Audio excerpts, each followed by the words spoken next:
penyesuaian rincian alokasi transfer ke daerah. Nah, ini kita lihat rinciannya bahwa untuk dana DAK khususnya di Kabupaten Kulon Progo itu yang kita tadinya senilai 23 M, kita terdapat pemotongan yaitu sebesar 23 M juga. Jadi sehingga sisa dari DAK 2025 sebesar 0 rupiah. Sehingga untuk penanganan jalan Cerme Demangan, Bojong Garowongan dan Sewu Galur tidak dapat ditangani semuanya. Berbeda dengan daerah, Kementerian BUMN mengaku tak masalah ada kebijakan pemotongan anggaran.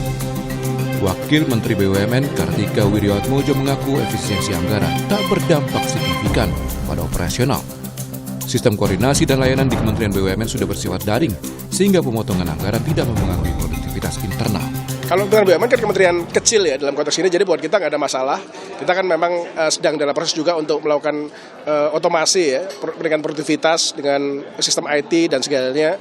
Kalau teman-teman lihat kan sebagai contoh laporan keuangan BUMN sekarang kan yang konsolidasi kan sudah online ya, sudah bisa dibuat. Jadi memang kita sedang proses produktivitasnya kita tingkatkan dan efisiensi juga. Jadi buat kita nggak ada masalah.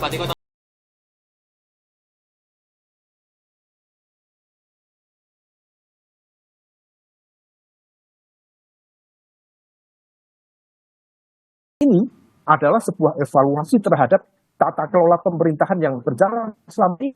Artinya bahwa kalau misal Pak Prabowo menilai ada program-program, kalau meminjam istilahnya Pak Hashim Joyo Hadikusumo, itu menemukan sejumlah program yang konyol, kata beliau. Okay. Nah, artinya bahwa selama ini ada program-program seperti itu dan ternyata dibiarkan. Nah, ini perlu diapresiasi meskipun proses filternya harus betul-betul tepat sasaran, tepat guna, dan kemudian tidak menciptakan instabilitas terutama terkait dengan layanan dasar masyarakat. Sebelumnya Presiden Prabowo Subianto kembali menegaskan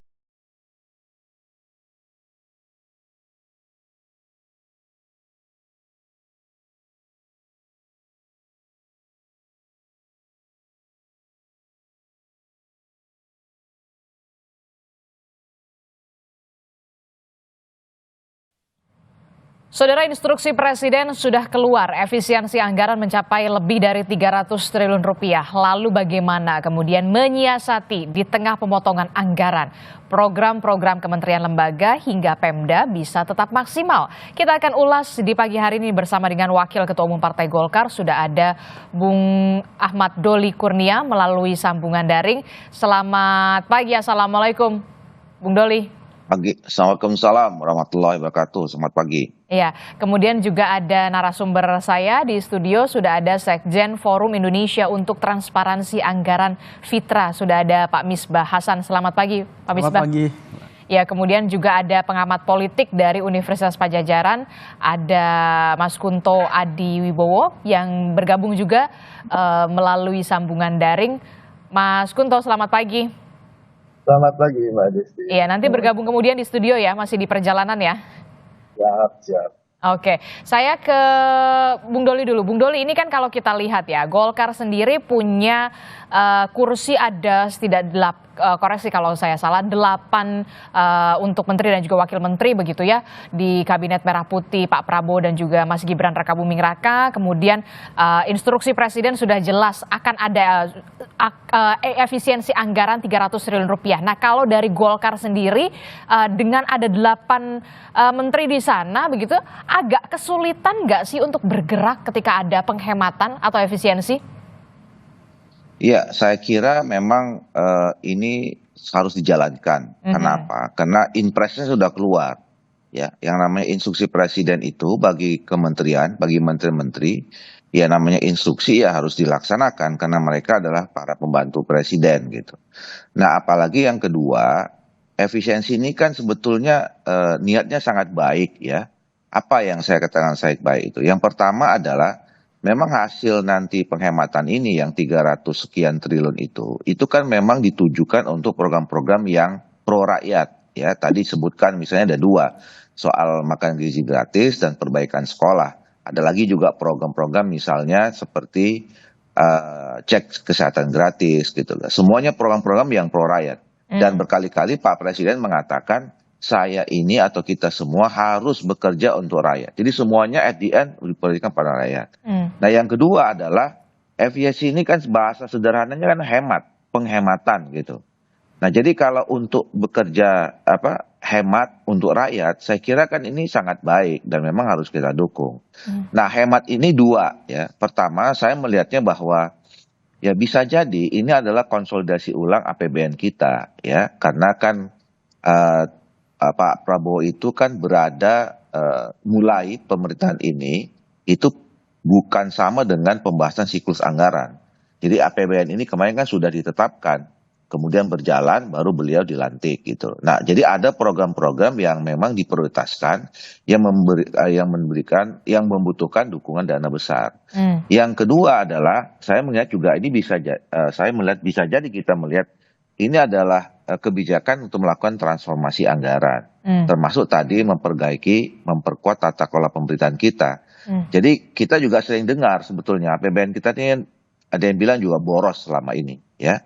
Jadi kalau boros, saya kira kan memang harus dihilangkan keborosan-borosan ini. Oke, harus ya, dan buat birokrasi kita, ya, ini juga saya kira sebagai ujian. Artinya kalau ditetapkan anggarannya dikurangi sekian gitu ya, hanya diproteskan pada program-program utama dan penting untuk rakyat. Nah mereka juga akhirnya dalam tanda petik dipaksa ya dengan anggaran sedikit dan kemudian program harus dilaksanakan. Yang dibutuhkan ditingkatkan adalah produktivitas. Jadi birokrasi kita memang dipaksa sedikit ya untuk melakukan pekerjaan yang efektif, efisien dengan produktivitas yang lebih tinggi. Nah, walaupun kemudian pada akhirnya sekarang ya ada kritik, ada masukan, ada reaksi gitu. Nah, ini yang saya kira harus dievaluasi.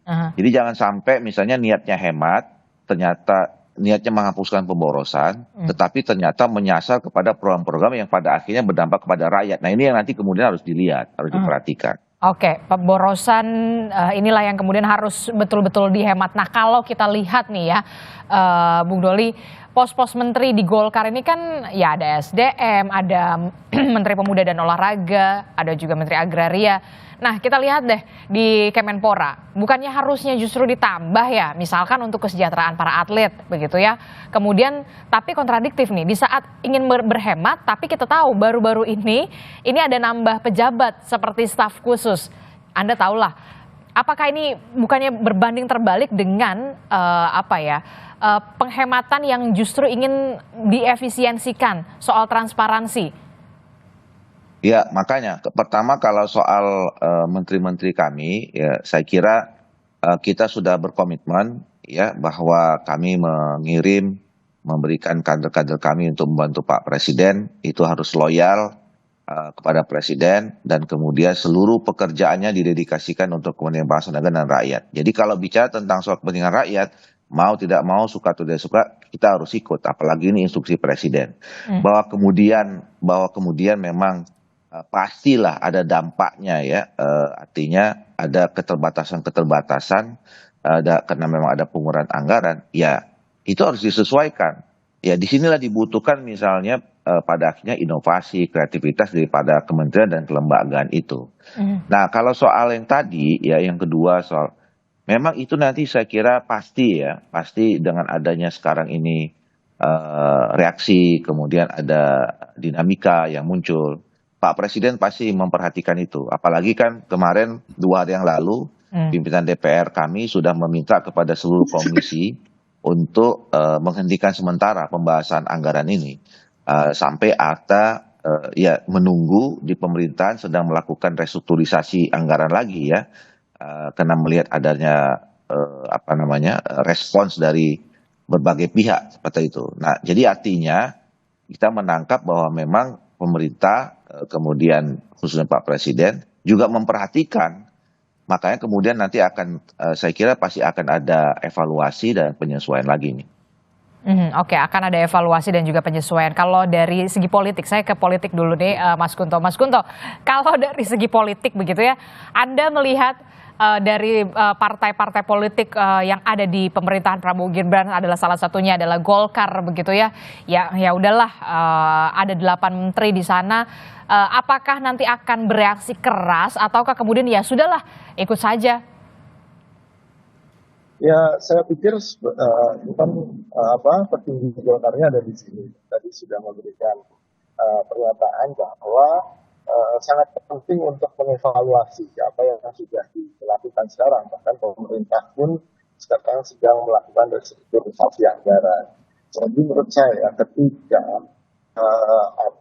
masyarakat kemudian bereaksi keras, ini kan pertanyaannya kan kemudian rakyat yang mana yang mau dibela gitu kan, ketika justru pegawai-pegawai honorer kemudian banyak yang potong karena efisiensi anggaran, dan di lain sisi rekrutmen pejabat negara seperti staf, terus dan lain-lain itu justru marah pemerintahan kita. Ini kan menimbulkan rasa ketidakadilan ya. Ini yang jadi problem besar dan saya sudah sepantasnya memang evaluasi itu juga dilakukan. Karena kan ini tampaknya ingin seperti test the water, udahlah kita tes saja dulu dengan efisiensi yang besar. Dan memang retorikanya sangat bagus. Retorikanya adalah untuk memang selama ini APBN pos tetap pos, dan harus diakui kita bisa melihat itu. Tapi kemudian ada beberapa hal yang itu dimangkas, dan ini terkait dengan layanan publik.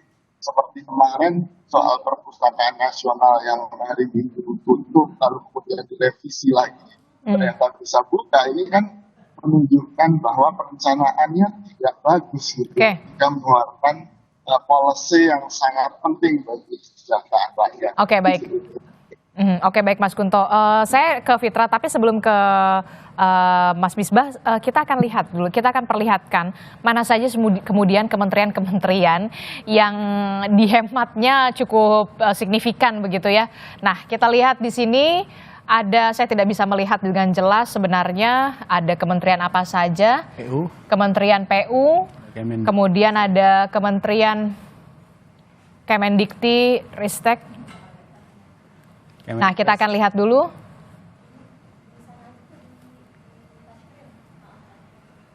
Ini Kementerian PU, kita lihat ya Mas Misbah, Kementerian PU ini pemotongannya 81,38 triliun, kemudian ada Kemendikti Saintek, kemudian ada Kementerian Kesehatan, Kemenhub, Kemenak, Kemenq, Kementan, Kemendikdasmen, Kementerian Imigrasi, Pemasyarakatan, Otorita IKN. Nah, Kementerian PU ini yang tampaknya harus diet lah dalam tanda kutip begitu ya.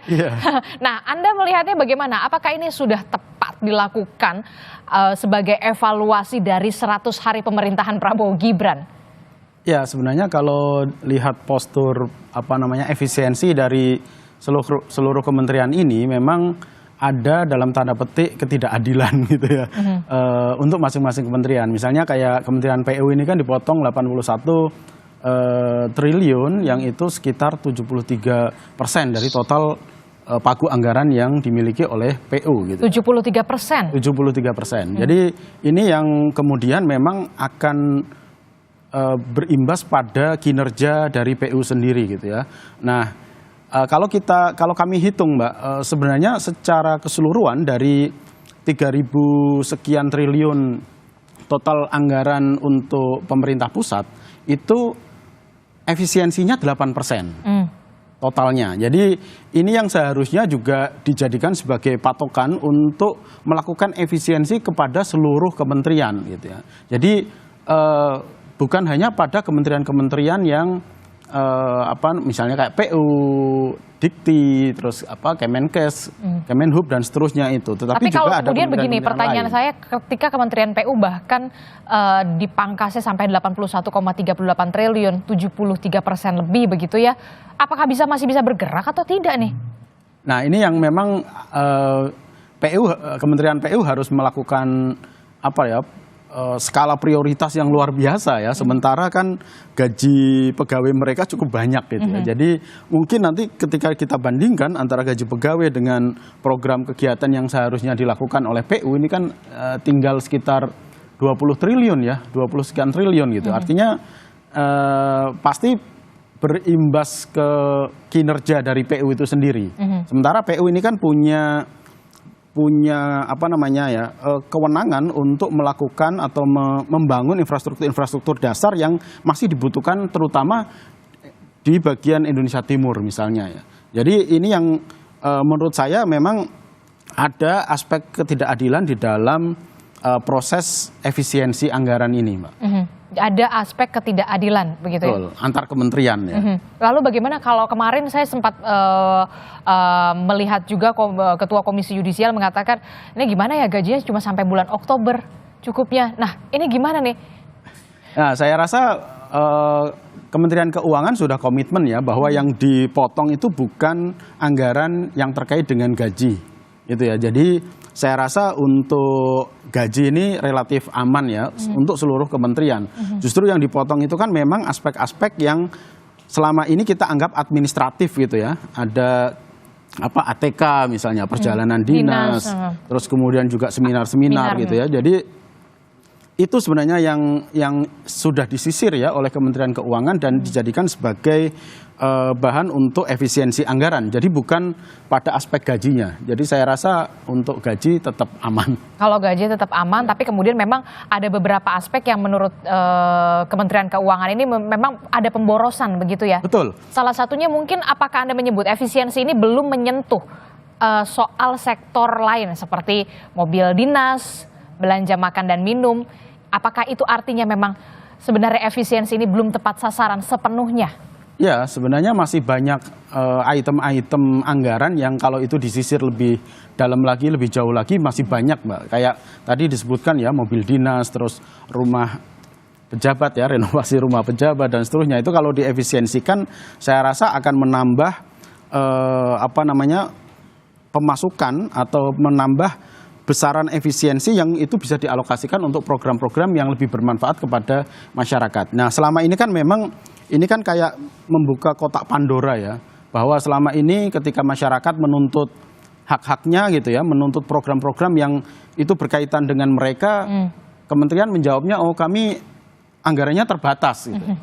Kan selalu begitu kan yang disampaikan. Nah, tetapi ketika kita tahu bahwa sekarang ini Kementerian Keuangan mampu menyisir item-item anggaran yang itu termasuk kategori administratif gitu ya, birokratif. Nah itu ternyata cukup besar gitu. Nah ini menandakan bahwa sebenarnya masih banyak anggaran-anggaran yang bisa disisir dan itu bisa diperuntukkan untuk program-program yang menyasar langsung kepada masyarakat.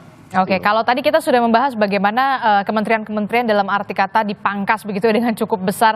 Salah satunya adalah Kementerian PU, Kemendikti, Saintek begitu. Nah, kita juga punya data ini kementerian-kementerian yang tidak terkena dari pemangkasan anggaran. Ya, kita lihat salah satunya ada Kementerian Pertahanan ternyata, Pak Misbah. Kementerian Pertahanan ini 166,26 triliun. Kemudian dari institusi Polri juga, Badan Gizi Nasional sudah pasti karena memang program prioritas adalah makan bergizi gratis. Kemudian ada Kejaksaan Agung 24,38 triliun, Mahkamah Agung, kemudian ada dari BIN juga, DPR RI juga ternyata nggak kena toh ya pemangkasan ya, dan juga BPK. Nah, Anda ngelihat memang ada ketidakadilan, aspek ketidakadilan di sini atau ya, bagaimana? Saya rasa ini ada perlakuan yang berbeda gitu ya. Ada perlakuan yang berbeda antar kementerian ya. Tadi saya katakan bahwa kalau kita rata-rata untuk seluruh kementerian itu kan efisiensinya sekitar 8%. Nah, ini kalau kita estimasi saja bahwa kayak Kemenhan misalnya ya, itu kan tadi 106 sekian triliun. Itu kan kalau diefisiensikan sekitar 8%, kita ngambil yang paling rendah ya, rata-rata paling rendah, itu ada sekitar 13,3 triliun yang bisa diefisiensikan. Kalau Polri misalnya itu sekitar 126,6 triliun, itu kalau diefisiensikan menggunakan rata-rata paling rendah 8% tadi itu 10 triliun. Jadi sebenarnya kalau ini diberlakukan kepada seluruh kementerian dan lembaga yang dalam tanda petik menggunakan aspek keadilan tadi, saya rasa masih banyak besaran efisiensi yang bisa ditarik gitu ya, yang bisa digunakan untuk program-program mendukung prioritas Pak Prabowo dan Gibran. Ya paling nggak semuanya kenalah 8% begitu. Betul, ya? Minimal 8%. Termasuk juga DPR RI ternyata Bung Doli ini adalah yang tidak terkena dampak dari pemangkasan anggaran nih, Bung Doli. Bagaimana nanti kemudian DPR RI menyikapi soal ini, termasuk juga Anda juga bersuara soal bagaimana tenaga honorer yang dipangkas, kemudian Anda menyebutkan ini bisa menimbulkan masalah baru. Tapi jangan dijawab dulu Bung Doli, kita akan jeda dulu, usai jeda kami kembali di Sapa Indonesia Pagi.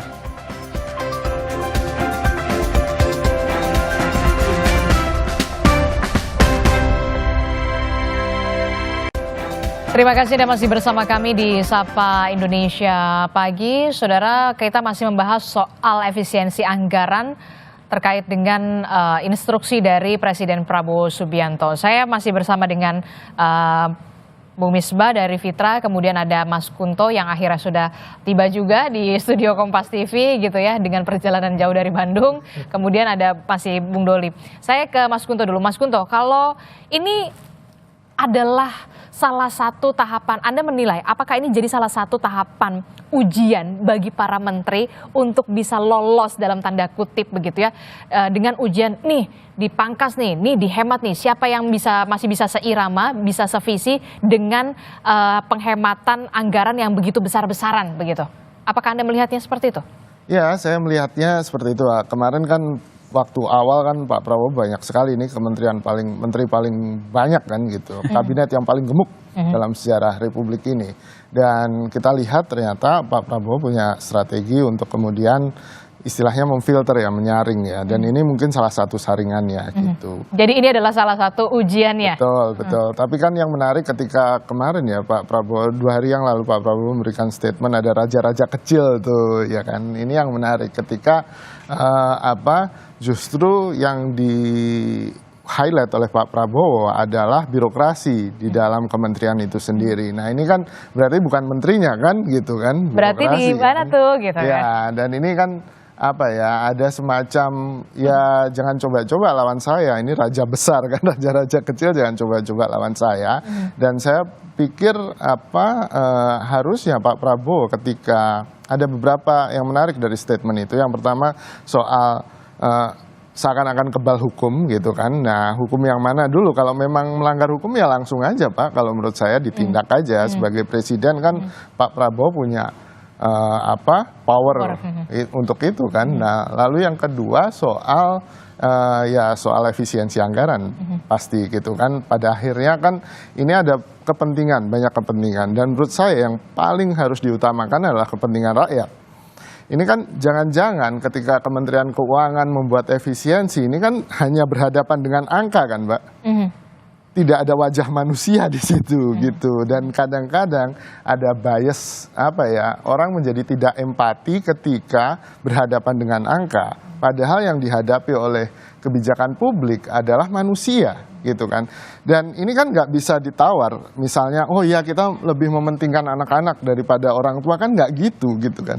Ini kan ada wajah-wajah, ada manusia yang tidak hanya angka statistik yang kemudian harus diperhatikan. Dan menurut saya tarikan kepentingannya harus ke situ. Gitu. Oke, termasuk juga ini Anda setuju soal ini adalah salah satu tahapan supaya siapa nih yang lolos begitu, ibaratnya seleksi alam lah dalam tanda kutip. Apakah ini nanti akan bermuara kepada ujung-ujungnya begitu ya soal perombakan kabinet? Siapa yang tidak sevisi, siapa yang tidak seirama dengan Pak Prabowo, dengan lagi-lagi pemangkasan anggarannya begitu ya, akan terkena perombakan kabinet.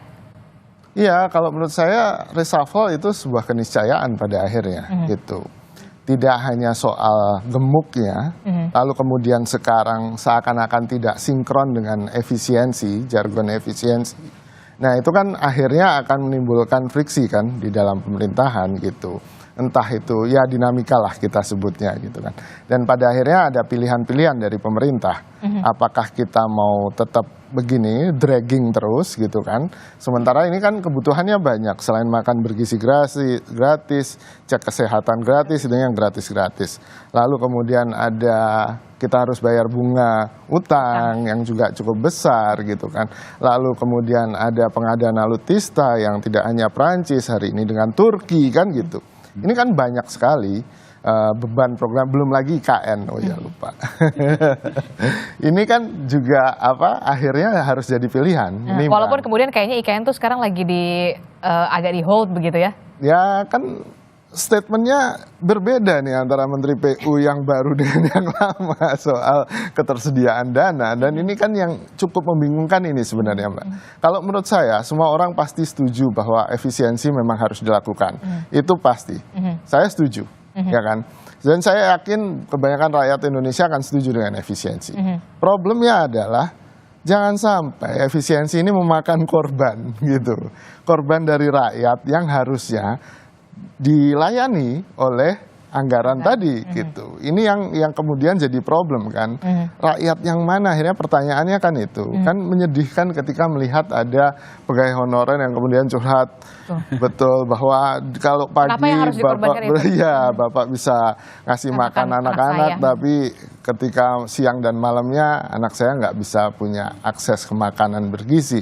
Itu kan menyedihkan kan gitu. Nah menurut saya pertimbangan-pertimbangan manusiawi inilah yang menurut saya harus jadi penekanan penting. Ini yang harus kemudian di-highlight juga ya, soal pemangkasan tenaga honorer begitu ya. Jangan sampai kemudian curhat tadi begitu ya, Bapak memberikan makanan pagi terhadap anak saya, tapi kemudian saya tidak bisa memberikan makan siang dan juga malam kepada anak saya karena saya diputus kontraknya begitu loh, karena memang pemangkasan anggaran. Bung Doli, bagaimana respon Anda soal ini?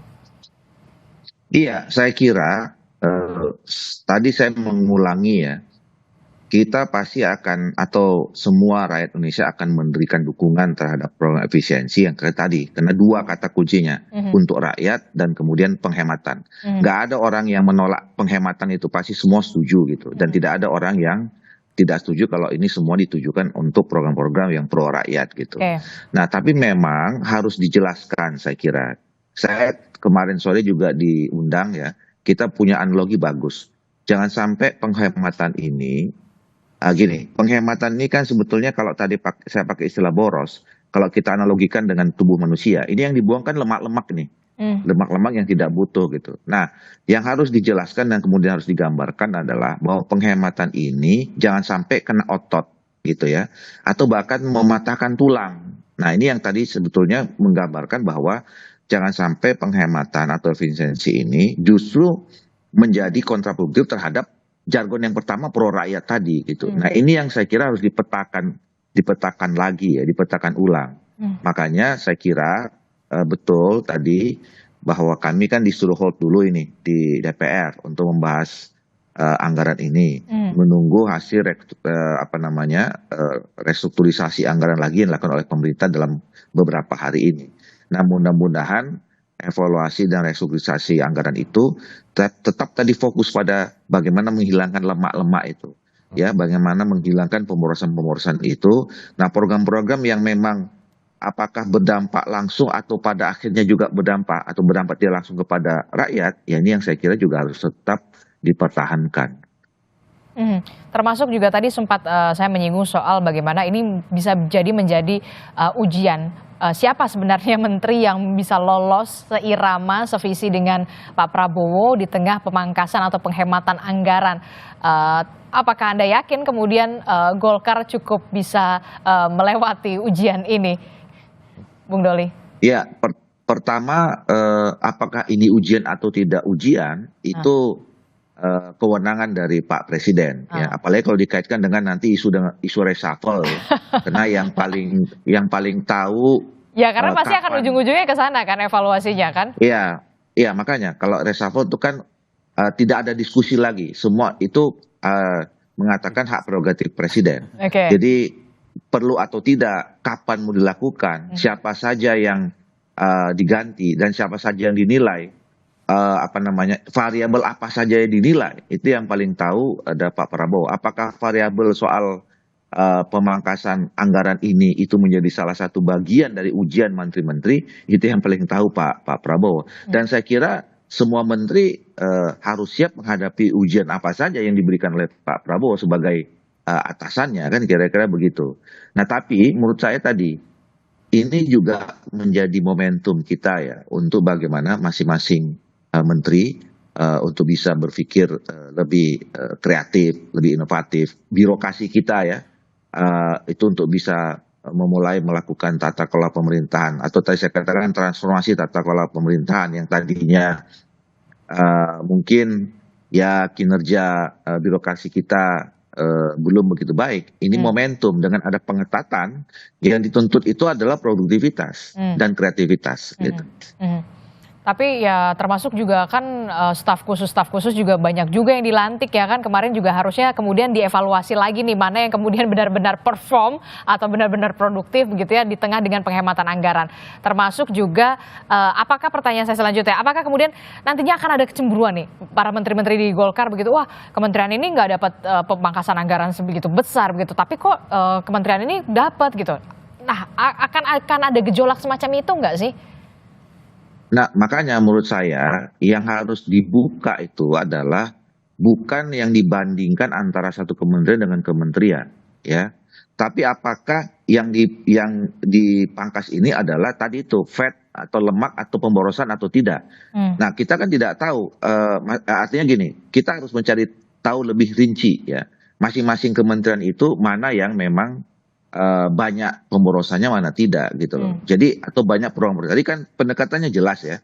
Yang disisir itu adalah soal perjalanan dinas ya. Terus kemudian soal kegiatan seminar-seminar dan segala macam itu. Nah, ATK. tentu itu dulu ATK gitu kan. Jadi pendekatannya itu pendekatan programnya saja, jangan dibandingkan antar kementerian. Nah, dan itu harus dibuka gitu loh, harus dijelaskan kementerian ini yang disebut namanya kelebihan anggaran yang tidak perlu pada tahun ini adalah sekian. Jadi kalau nanti jadi kita nggak bisa ngukur, wah ini kementerian ini dipotong cuma sekian, kok yang ini lebih besar, yang ini lebih kecil gitu, tanpa kita mengetahui mana yang dipotong sebenarnya. Jangan-jangan memang yang dipotong besar itu kena memang program-programnya untuk situasi yang seperti ini belum prioritas menurut pemerintah, kan kira-kira gitu. Oke, tapi yang kemudian juga cukup tadi saya melihat gitu ya soal lembaga-lembaga dan juga kementerian lembaga lah yang kemudian tidak terkena dalam tanda kutip lolos begitu ya soal pemangkasan anggaran ini atau efisiensi ini adalah DPR begitu ya. Mestinya kalau menurut Anda DPR juga patut nggak sih harusnya dapat efisiensi juga? Ya, kalau memang kemudian disisir ada dinilai pemborosan, ya nggak ada masalah. Pertama gini, ya tadi saya ulangi, harusnya pendekatannya itu mana program-program yang dianggap memang selama ini tidak efisien. Gitu. Nah, kalau pengalaman saya selama ini, ya fungsi kerja kita juga sebetulnya anggaran itu ya pas-pasan saja sebenarnya, gitu. Itu yang pertama. Yang kedua, jangan dibandingkan. Misalnya, sekali lagi saya katakan susah kita membanding apple to apple antara satu institusi. Jangankan dengan antar institusi dengan institusi. Dari satu kementerian aja saya katakan tadi, kalau tidak ada penjelasan secara rinci, itu masih akan menimbulkan, loh kenapa yang ini besar, kenapa yang kecil. Nah kalau sama DPR, itu DPR kan angkanya cuma 6, sekian ya. Itu tapi mungkin, kalau 8% tadi kata Mas Fitra ada efisiensi anggaran lumayan juga loh. Bung Doli. Bukan, bentar dulu. Kalau dibandingkan dengan berapa kementerian sih itu? Ya kan, kalau mau dibandingkan misalnya antara DPR dengan paling cuma 2-3 kementerian itu udah sama anggarannya gitu. Ya. Jadi makanya dilihat saja ya kalau misalnya mau dievaluasi, mau direview lagi apakah setiap institusi ini itu memang betul-betul anggaran ini bisa untuk pekerjaan yang betul-betul urgent pada periode ini gitu misalnya. Nah kalau pengalaman saya ya, dan kami juga selama ini juga sudah melakukan itu, kunjungan ke daerah udah mulai di stop gitu ya. Apalagi keluar negeri, jangan dulu gitu ya 5 tahun, kecuali pakai duit pribadi loh ya, Bung Doli. Iya, betul, apalagi keluar negeri gitu. Nah, jadi sebetulnya kita pun juga sudah menunjukkan bentuk dukungan ya kepada pemerintah yang memang melakukan efisiensi dengan kerja-kerja yang selama ini sudah kita lakukan. Jadi kerja-kerja yang dilakukan oleh DPR selama ini menurut saya ya dengan anggaran yang seperti itu ya tidak bisa boleh disimpulkan juga bahwa kami melakukan pemborosan dan segala macam seperti itu. Tapi kalaupun kemudian mau direview ya silakan saja. Oke, saya ke Mas Kunto. Mas Kunto, dari perspektif Anda sebagai dari dunia politik, apa yang kemudian terjadi paling tidak 2 atau 3 bulan ke depan ketika efisiensi anggaran ini benar-benar straight begitu ya dilakukan oleh masing-masing kementerian yang memang dalam tanda kutip begitu ya harus melewati fase ini dari segi politik. Golkar apakah akan tetap aman? Lalu bagaimana dengan Gerindra, kemudian Demokrat? Anda melihatnya bagaimana? Apakah akan ada benar-benar perombakan atau seperti apa? Walaupun memang kita tahu lagi-lagi reshuffle itu prerogatif presiden. Betul. Ya kalau 1-2 bulan lagi ada peristiwa penting politik kan Kongres PDIP. Ya oke. Dan itu juga, apakah ini ada hubungannya? Ya pasti. Dalam politik kan semua variabel penting untuk dihitung, Mbak. Gitu. Tapi kalau terkait dengan efisiensi anggaran, menurut saya kan pada akhirnya kementerian-kementerian teknis yang akhirnya program-programnya tidak bisa berjalan, ini kan menimbulkan semacam ketidakpuasan di internal gitu. Dan ketika ketidakpuasan di internal ini kan kita udah melihat tuh salah satu presidennya kan kemarin waktu di Dikti Saintek dalam sejarah Republik ini berdiri, pegawai kementerian demo ke menterinya itu adalah baru pertama kali gitu kan. Dan ini presiden yang sangat mungkin akan terjadi di masa mendatang ketika efisiensi ini kemudian dirasa tidak adil, tidak masuk akal, dan kemudian merugikan gitu. Nah ini yang mitigasinya menurut saya harus bisa dilakukan dengan baik gitu kan. Dan salah satu mitigasi yang penting kan juga komunikasi gitu kan. Dan ini kan kita saya juga nggak mau bertaruh kementerian mana yang akhirnya akan meledak duluan kan. Saya nggak berharap itu gitu. Cuman kan ada potensi ke sana. Bayangkan orang yang sudah nyaman gitu kan selama ini terus tiba-tiba jegrek gitu dipotong dengan tiba-tiba tanpa ada penjelasan apapun, tentu itu akan menimbulkan emosi negatif yang sangat besar. Masalahnya katupnya ini mau dibuang kemana kan itu problem politik, Mbak, kalau menurut saya. Dan ketika tidak bisa dibuang kemana-mana ya akhirnya akan jadi meledak gitu. Nah ini yang menurut saya harus dipertimbangkan betul. Dan salah satu yang saya garis bawahi soal efisiensi ini kan tadi kita lihat bagaimana Kemenhan, Polri itu masih tinggi dan perspektifnya kan perspektif pertahanan keamanan ya. Dan menurut saya agak aneh ketika kita bilang ketahanan ya, saya nggak mau pertahanan, ketahanan.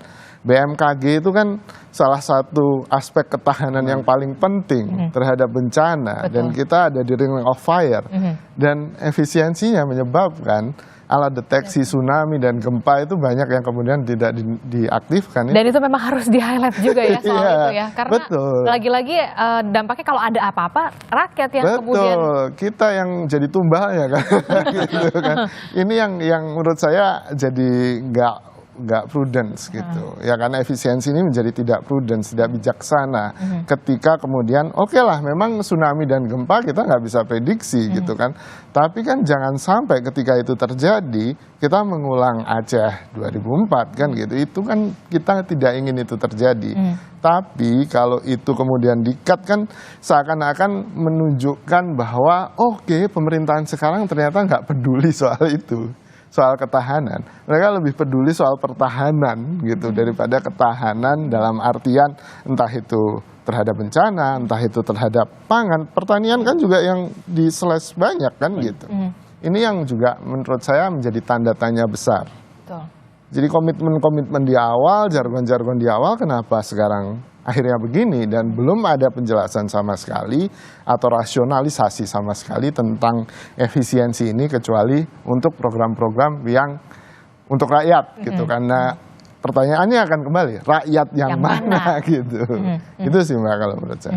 Termasuk juga Anda melihat soal peluang PDI Perjuangan setelah adanya soal efisiensi anggaran ini, oh jangan-jangan nanti akan ada kans untuk masuk nih gitu kan.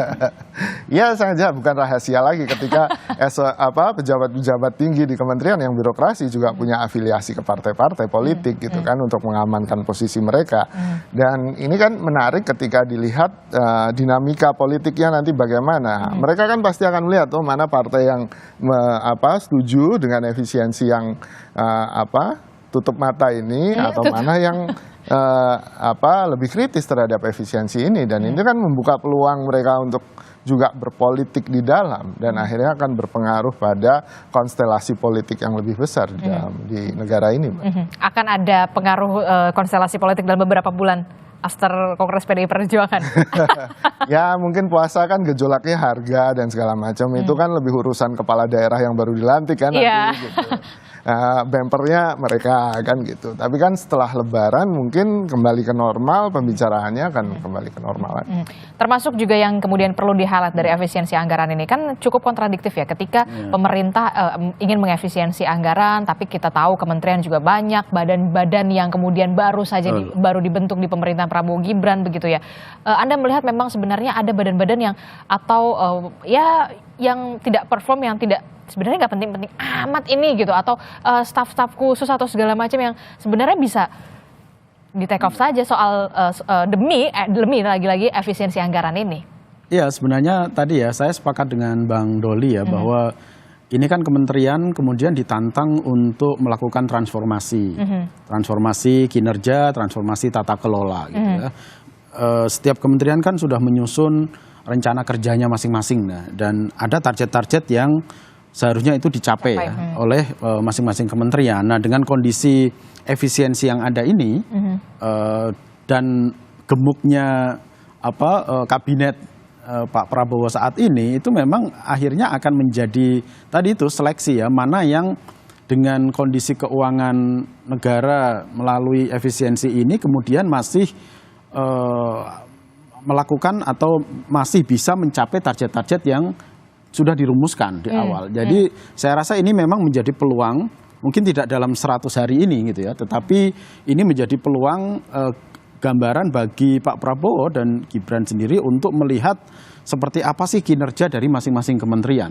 Dan saya rasa melalui 100 hari ini, terus apakah dia mampu melakukan transformasi kinerja, transformasi tata kelola di kementeriannya, saya rasa ini menjadi peluang ya tadi untuk peluang reshuffle pertama. Yang kedua adalah melihat efektivitas kelembagaan kementerian dan kelembagaan yang ada di Indonesia saat ini gitu. Jadi saya rasa ini harus match ya besarnya jumlah kementerian dan lembaga di masa Pak Prabowo ini dengan kemampuan keuangan negara yang ada saat ini.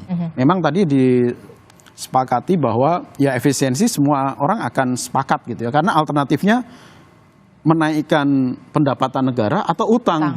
Yang dua-duanya juga beresiko bagi masyarakat gitu ya. Kalau kenaikan PPN katakanlah pajak itu akan langsung dirasakan secara langsung. Dan itu memang masyarakat. Sudah di awal kan PPN 12% yang akhirnya ya, tidak tereksekusi kan. Alternatif kedua efisiensi. Utang misalnya, utang ini dampaknya kepada masyarakat memang tidak secara langsung, tapi dia punya dampak jangka menengah dan jangka panjang gitu ya. Makanya alternatif efisiensi ini menjadi jalan tengah gitu ya, yang saya rasa cukup bagus dilakukan oleh Pak Prabowo gitu, melalui Kementerian Keuangan. Lalu bagaimana dengan badan-badan yang sebaiknya ya udah, menurut Anda gimana nih kalau soal badan-badan itu? Ya, saya rasa ini akan menjadi tadi evaluasi 100 hari, itu dilakukan oleh Pak Prabowo secara keseluruhan. Apakah lembaga-lembaga atau kementerian yang ada saat ini itu mampu melakukan transformasi tadi? Kalau tidak, berarti kan ini memang alternatifnya tadi dilakukan reshuffle karena tidak mampu memimpin dalam tanda petik kementeriannya, tidak perform. Nah, atau dilebur kelembagaan-kelembagaan yang ada menjadi satu atau dihilangkan sama sekali. Dilebur atau dihilangkan sama sekali demi efisiensi negara begitu ya. Pemerintah yang kita tahu lebih ada prioritas program untuk rakyat begitu ya. Kita tetap harus mengapresiasi soal itu. Dan terakhir Bung Doli, apakah Anda yakin kemudian Golkar dalam tanda kutip bisa melewati ujian ini begitu ya dengan adanya penghematan anggaran, tapi kemudian menteri-menteri di jajaran Golkar ini tetap bisa perform, kalau di kantor KPI-nya tetap perform begitu ya? Bung Doli? Insya Allah, karena kami kan selalu kalau diminta oleh Presiden selalu mengirimkan kader-kader terbaik kami gitu ya. Kader-kader terbaik itu adalah kader-kader yang memang sudah punya pengalaman teruji di tempatnya masing-masing, terutama juga kalau dalam partai politik kami ya mereka orang-orang yang selama ini cukup bekerja baik kami nilai di partai gitu. Jadi dengan situasi apapun saya yakin kader-kader kami di kabinet itu bisa menyesuaikan dan kemudian tetap menunjukkan menjaga kinerja yang baik. Oke, baik, kita akan tunggu bagaimana kemudian dengan adanya efisiensi anggaran ini, apakah menteri-menteri di Kabinet Merah Putih ini tetap bisa perform, tetap bisa lolos untuk ujian seleksi ini begitu ya, dengan adanya penghematan dan juga pemangkasan anggaran demi bisa mengalokasikan anggarannya ke program-program prioritas lainnya. Salah satunya adalah soal makanan bergizi gratis. Terima kasih Bung Doli telah bergabung bersama kami, Bung Misbah, kemudian Mas Kunto, terima kasih. Bapak-bapak sehat selalu, assalamualaikum. Selamat pagi. Waalaikumsalam warahmatullahi wabarakatuh.